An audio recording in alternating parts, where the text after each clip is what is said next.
My favourite spot in Skyrim is perhaps a strange pick. Then again, perhaps not. When I speak to people about this game, their favourite locations aren't often the bustling cities or the epic mountain ranges. It's usually a quiet little nook they've come across on their adventure. A spot that means something to them, a marker on their own unique journey through the world.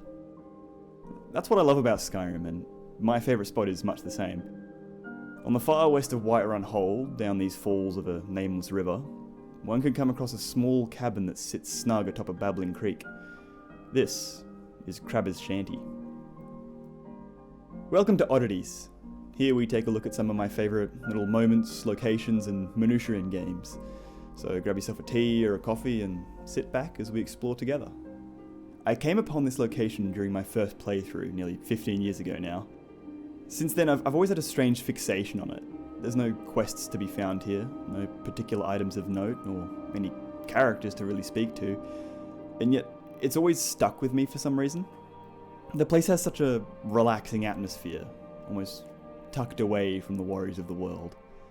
There'll usually be a fisherman who spawned here, sitting on the deck of the cabin, legs dangling over the babbling brook. Looks like today we have a Bosma who's already caught 2 mud crabs.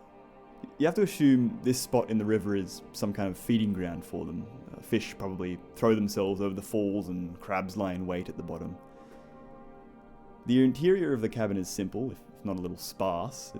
It definitely looks more like a temporary shelter, should the weather turn or the way home become impassable. There's a crab sitting here on what looks like a dressing table, so it can be assumed that fishermen carve up their catch here rather than lug the whole carcass home.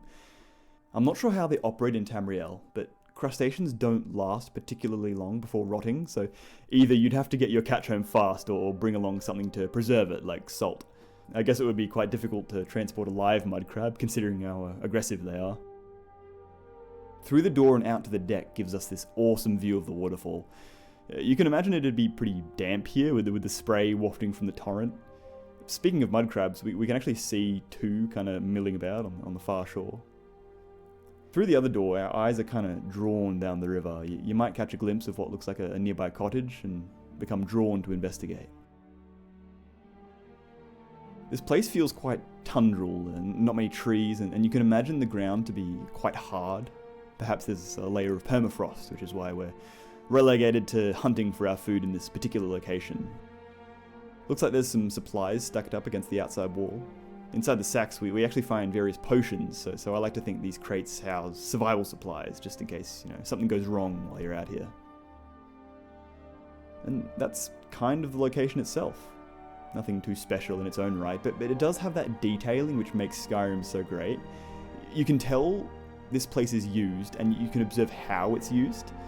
The cabin gives the feeling of preparedness and forethought. It's a place that thrives on process. It isn't designed for the layman to utilise, though I suppose nobody would say no to a warm bed and some walls to fight off the biting cold of night. I was trying to think of why this place has stuck with me so much, apart from its physical nature, and then I thought about when in my playthrough I'll usually come across it. Though not apparent, the main quest of Skyrim is tied to geography. We kind of start in the centre of the map and slowly push northward. The world and story unravelling and becoming more complicated as we go. Krabber's Shanty here sits almost at a crossroads. From here, Whiterun ends and we continue on to Morthal and Solitude, and to me the early stages of Skyrim, and Whiterun especially, represent that heroic adventure, where traversing a fantasy land, helping people, slaying dragons, becoming the prophesized hero. And in Whiterun, we go through a transformation, in a sense, becoming and accepting this divine nature within ourselves. But soon we come to realize that being this hero is more than adventure and fun. There's a responsibility to it. In the Hobbit novel, the House of Elrond is referred to as the last homely home, the last point in the world of childhood and safety before Bilbo is exposed to more mature concepts like fear, greed, political tensions. And Krabber's Shanty here is almost like my own last homely home during my Skyrim playthroughs. I'll often pass through here on my way to Solitude, probably to do the Thalmor Embassy quest.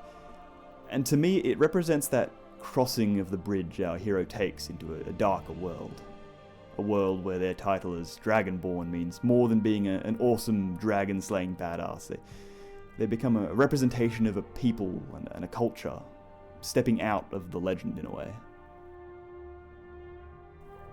Skyrim's story has always been dark and mature. I mean, one of the very first things you see is an execution by beheading. But to my knowledge, the person we see beheaded at the beginning doesn't have a name, and after they're gone, we no longer hear any more of their story, history, or if they had any family or anything. And when we make our way to Solitude, this image is repeated. We see another execution, but this time we know his name, Rogvir. We see the crowd's varying reactions, and we know exactly what crime he's committed. Every person in the city is affected by his death, for better or worse, and it's here we start to see the concept of ramifications enter the world. And it's that mature sense in the lack of right and wrong that our hero wasn't exposed to much during the first act of the game. They exit that world of the child and enter the world of adulthood in a way. There is no longer space to be lackadays with that responsibility entrusted, because you now visualize how people are affected by the things that happen to them. This transformation is something every person goes through, and most can probably remember the time they first had to reckon with the world of adulthood hitting them in the face. There's often a dream to return to that before time, before the point of no return, before peeking behind the curtain, and to me, this cabin is a microcosm of that. The last point before my game of Skyrim turns from fun adventure to one of political intrigue, war, greed, and ideology. That pang of a want to return to childhood hits me here. That comfort of not having to worry about wider concepts. And perhaps that's why I love this spot so much. Beyond its simplicity, it brings me back to a time where I sat on my couch as a kid playing Skyrim, losing myself in this awesome world and becoming immersed in a way I can't really as an adult. But on the other hand, there's not really anything to do here. And that's not what Skyrim is designed for. We need to continue on. We need to face those dark parts of the world and grow. So why don't we all take a moment together and sit with our Bosma friend here, do a spot of fishing and take in the sights. The world awaits and we will need to face it, but never forget to just, take a breath and be with people that make you happy, do what makes you happy, and find these little places that make you happy.